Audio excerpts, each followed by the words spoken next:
we did a trip to the Aeolian Islands, right? The Correct. UNESCO Aeolian. Yes. And one of the islands was Lipari. Lipari. And this is part 3 of that series. There's going to be maybe 2 more.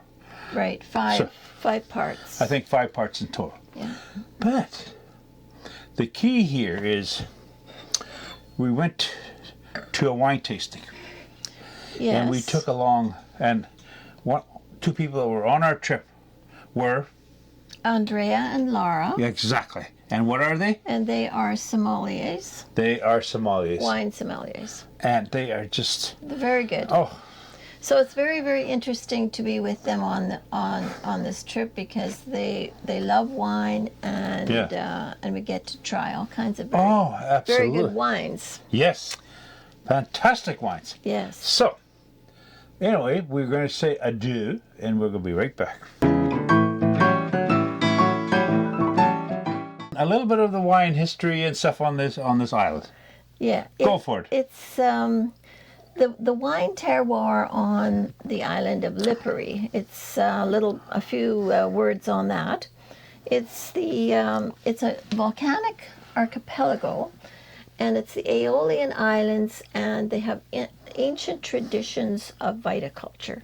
So the islands were first discovered by the Phoenicians, navigators, and they were colonized by the Greeks.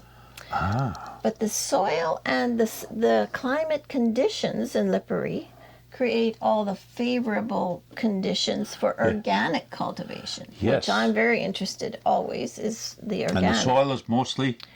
It's volcanic. Volcanic, yes. But the temperatures and the windy conditions as well, and that they are influenced by the sea. So this is what makes them so very fertile.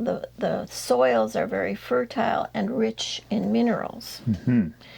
So the land combined with the passion of men who work in the vineyard really nourish the vines. Yes. And this is Lipari to a T.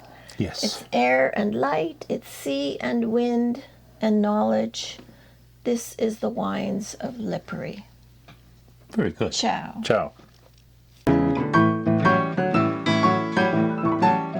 Wine tasting, right? Wine tasting at sunset. Yes, Beautiful. at sunset. Yes.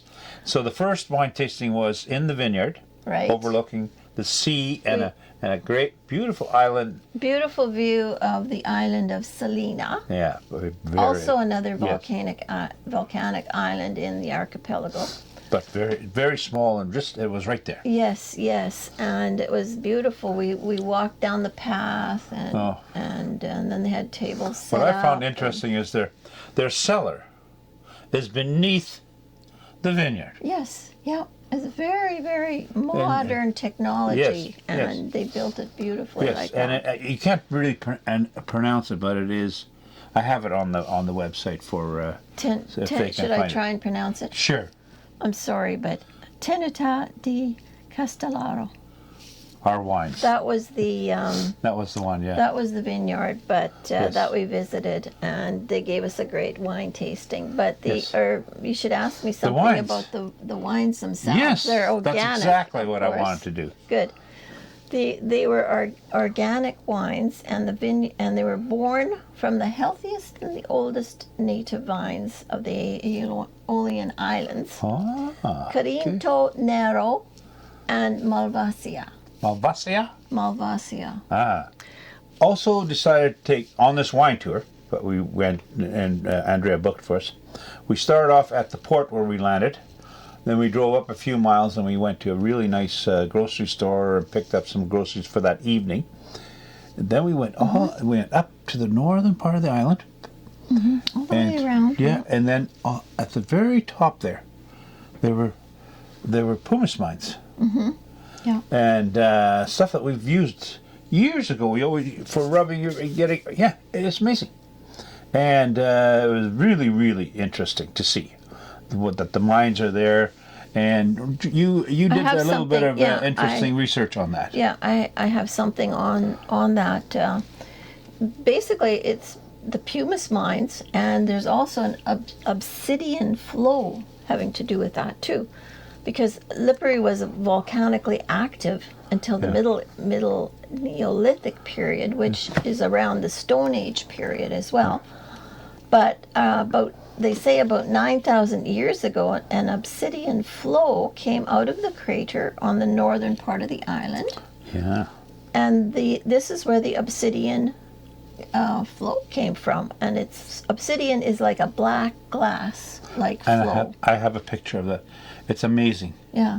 It just shines, this black glass. It's And just they great. have it all over the island. They Yeah. have these pieces of this obsidian glass. It's beautiful. Yes, and they make all kinds of stuff out of it. Yeah. Mm-hmm. But in the old days, they made they made tools and stuff. Tools, out of it. yeah, way back in the Building tools. Stone Yes, Age. absolutely. Yes. It was also used for tools. very during light. It's porous and light, and And you said the looked like a Romans used it sponge. in the to build the Pantheon, to build the dome. It was used in the Roman age. It was used to build domes like in the Pantheon in Rome. Yeah, but they mixed it with something else and became like a cement. They invented cement. The Oh, Romans. okay, that I didn't know. And that must have had to do with pumice when it's ground down and other thing. Oh, yeah, see? that way. Interesting. Yeah. We are going to say ciao. And come and visit the Aeolian Islands. It's worth it. Beautiful. Oh. Ciao.